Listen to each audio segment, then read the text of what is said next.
this is orange. That's all right. We're good. I'll save that for later. You're always working on padding your logbook. I'm padding my logbook. Go ahead. I am rolling anytime. Ouch. All right. Oh, wait. Welcome to the Aloha Bob and Captain Joel show. Wiener show. Yeah, I like Right. that too. Yeah, you like that? Right. We'll get it eventually, So- right? I like Okay, go ahead. to. This episode, I am under protest, by the way. Yeah, I am totally under protest. And you say, why? Because I've got you the best, thing the right here. best Christmas present So- any flight instructor could buy a student. So you go, hey, we're gonna go, and you got to wear this shirt. And I thought, and why do you get me this shirt? Because I got tired of saying right rudder. that's right. It's a kind of a thing. If obviously, if you're learning to fly and your private pilot stuff, hey, guess what? We're off and running. And it's all about right rudder. Am I not right? It's putting enough right rudder in. Enough. And then right. if you put too much in, That's right. then what do you need? You need You left, need left rudder. But most of the time, Most of the and time. why is that? P factor. PFAT. What else? Oh, now Yeah. the spiraling slipstream. Slipstream. So So PFAT and slipstream. What else? There's a couple more there. Master CFI. master. Yeah. And All right, it's over. and sometimes Yeah. you yell so much Right. Torque. I can't do it anymore. It's over. Well, he had surgery on his Surgery foot. on my foot. That's right. Today Yeah. is the first time I flew with Bob as a passenger That's right. because I am out of the cockpit. Our relationship is such that no matter what happens, he's always in charge, no matter what seat he's in. Am I right? It doesn't matter. So if we're learning to fly the J3 Cub, or by happenstance we happen to be flying a Piper Vagabond, hence the shirt. Take a look. He's got the cool Vagabond shirt. shirt for my birthday. Everybody's going, Vagabond? What's a Vagabond? Go look it up quickly. PA what? 17. 17. Actually, there's two. There's a PA 15. Correct. And a PA 17. That's right. There's Yes. few things different. Mine's a PA 17, Right. serial number 81. But today we flew, and I was in charge, and I could tell the passenger. Did I say Shut much today? up. Did I say much today? No, he was very quiet. But you were in a lot of pain because the foot. You came off the painkillers today, too. Painkillers were 2 days right. ago. And but you are down. You can't even fly. No. You couldn't even left rudder at this No, point. I was You're done. backseating. It's fun to watch him run around his little scooter, too. Yeah, I got one of them knee scooters. Yeah. They're keeping No me. handicap parking for you. But anyway. Oh, hey, so segue right into. Where are we going next? So we flew. So here we go. We go into the FBO today, and and we're Our most recent experience. go ahead. Sometimes you go to airports, you don't know That's where to right. go. This Who's is going the to be first time there? I've flown into here. That's remains. Here is wherever you want it to be, That's right? right. And so the question then is, I fly in, and of course the guy or the ramp, Ruth at Tallahassee, Millionaire. I want to give a big shout out to Ruth. Yeah, she did good for you Oh guys my last gosh! If you Tallahassee, Florida, if you go to Millionaire, Ruth, she has got a smile from coast to coast. It's fantastic. She week. couldn't And have if been you nicer. follow Aloha on Instagram. No, yeah. Yeah, Well, you'll see you'll- that, you'll right? see- yeah, you'll right. see her and all that good right. stuff. We Wiener did- Man, right? That's your Yeah. Instagram handle. And then I'm Aloha Bob Jacks. But anyway, slip that in. But regardless, the point being is when you go into the FBO, they got the guy marshaling there, the person marshaling in there, and we got the airplane and we immediately start harassing because that's what we do. Yeah. And Yeah, I that's said, what we do. hey, this is your first time marshaling. You were fantastic, And so, well, I mean, so the controllers, it's a ton of fun. They get marshaling training because everybody thinks controllers, that's what we do. I mean, everybody's seen the movie Airplane. Hey, Joe, where did the forklift go? And they point that direction. That's everybody thinks the big ha joke is that's what we do. We're running sticks, wands. Yeah. And then, Oshkosh and Son of Fun controllers, guess what they use? They use sticks and wands, and we all chuckle and laugh. But it's a real kind of big deal. Right. But FBO's ramps, for a private pilot on their first, like, hey, we're going someplace, there are protocols. There's like common practices that you don't get training on. And explain some of those to me. Well, first of all, today the tower said go down taxiway Charlie, go to the ramp. So we pull onto the ramp. What do you see in front of you? Golf cart. Golf cart, and the guy's pointing with his Right. with his hand Right. stick to come follow. It's a follow me cart is what they That's call right. those. So you follow him around, and they drop one guy off where you're supposed to park the airplane. They drive the golf cart out of the way. Well, if you're at a flight school and you've never been to a large airport and never had a marshal, or no, even Right. know one, Right. you wouldn't know how to follow one.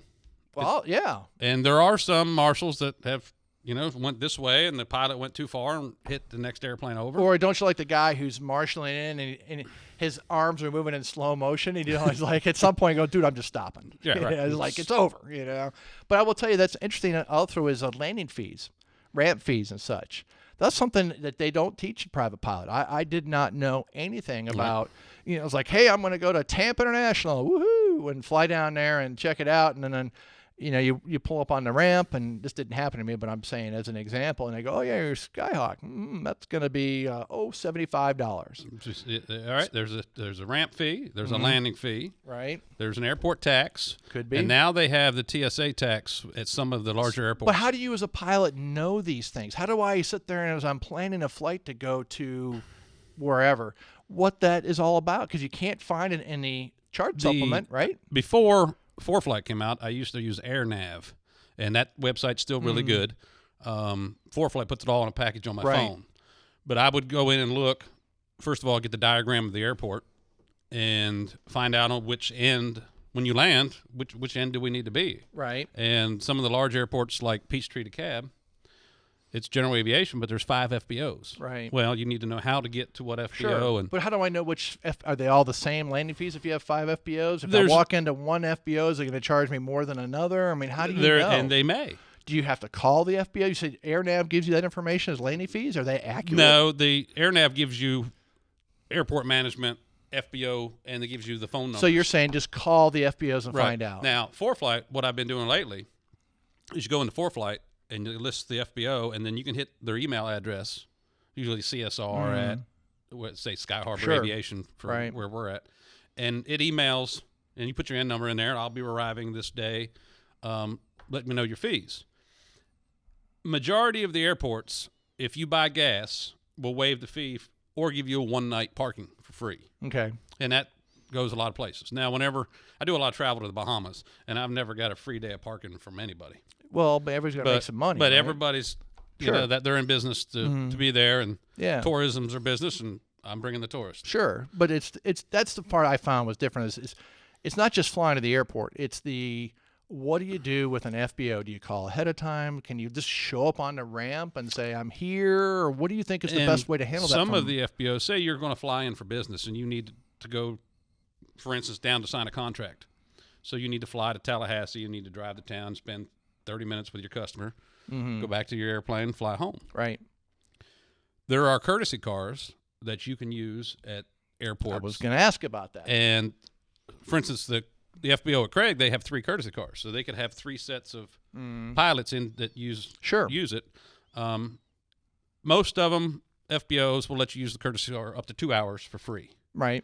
If you need it more than 2 hours, what if I just land and kind of drop somebody off? Do I have to pay a landing fee then? Can I use a courtesy car if I just kind of sneak? And that is it up to the FBO to decide? It's up to the FBO and the airport operations. But not all FBOs have courtesy cars either. No.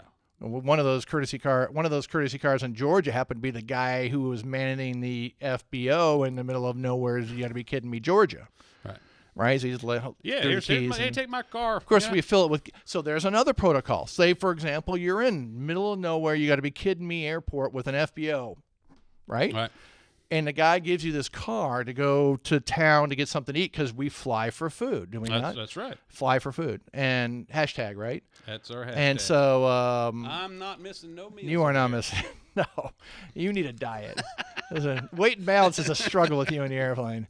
But return the car with, if you're borrowing somebody's personal vehicle. Yeah, put a couple do dollars the right gas thing in. and bill it. But courtesy cars for FBOs, you don't put gas in those things. Usually the FBOs, they'll have a designated one of the line guys that their job is this month to keep the courtesy cars clean. Is it appropriate for me to park and not buy gas and borrow the courtesy car? If you're going to fly, buy gas. You got to support the local airport, and the only way the FBOs stay in business is if you're buying gas from them.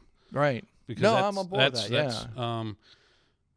And you're going to spend when you're out. So the thing was when you're flying, when you're renting, the rental rate usually comes with gas. So that's a variable that you don't have as a student By the pilot. way, I have a receipt I need to give you from a couple years ago that I bought gas and I did not get reimbursed. It's coming. The things I bring up. That's right. But that's another thing whenever you're out traveling, if you're renting an airplane dry or you're just buying an airplane, that fuel cost is number one. Fuel, maintenance, and insurance cost are three big ones. Yeah. And your fuel cost can be variable depending on where We you're don't buying care. it. The owner care. If I'm renting an airplane wet, I don't care about fuel. I'll pay $7 a gallon. I don't care. Yeah. Right. Now, watching your rental agreement, some places say, Oh, really? That- so rental agreements can change from, it's like, hey, we're going to pay up to this amount of yeah, much for gas. we'll reimburse you up to this. Really? And I don't reimburse for any tie downs or storage fees, because if you're on the road on the ramp, That's you, baby. you're renting the airplane. Yeah, right. And that's Oh, part of. Interesting. Explain to me prop wash on a ramp as a protocol too. Here's another one. So say you're lined up and there's rows of airplanes and you're taxiing out. Watch what's behind you, even in the run-up pad. Yeah. I mean, don't pull up next to a guy or in front of a guy and do your run-up because you're 182 or Bonanza and there's a little Cub taxiing behind you. You can spin him around, ruin his day. Yeah, right. Be always careful what's behind you, right? Also, how many times have you gone to a run-up pad and run-up pad protocols, not necessarily FBO, but run-up pad, it's a disaster out there as well. You think, holy smokes, guys, what happened here? Yeah, and then watch out if you park in a certain way, say on a taxiway where the big airplanes turn in front of you. Watch out for the prop wash from the turboprops and the jets. Oh, very cool. One more thing. I'm going to show you. I'm fiddling with this. If you probably can't tell, it's a little piece of plastic, and you can't really zoom in. There you go. So I found this in my bin of stuff, and I'm a big aviation history guy. And this thing, minus the hole, use a little hole here, is called a shrimp boat. And so this thing, and funny how that happens, was a air traffic tool used from about the 50s to middle of the 70s. And what controllers would do was they would take their radar scopes when they first coming out there, and there was no automation, just the dish swinging around and bouncing off the airplane. The controller would then write the call sign of the airplane in grease pencil on this piece of plastic, and then they'd put it on the scope, and then they would push this, they call it the shrimp boat along with the target. So you had a bunch of guys sitting around at the time of the radar scope and then pushing shrimp boats around. And so when automation came in the mid-70s, where they were able to use the computers.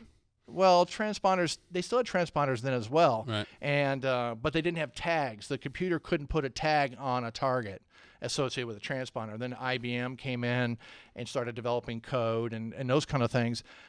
That's when tags went on airplanes. These things became obsolete. But I thought it was really neat to show you guys back in the 60s and 70s what a shrimp boat looked like. And there was a box of these. They were at Oshkosh, I believe.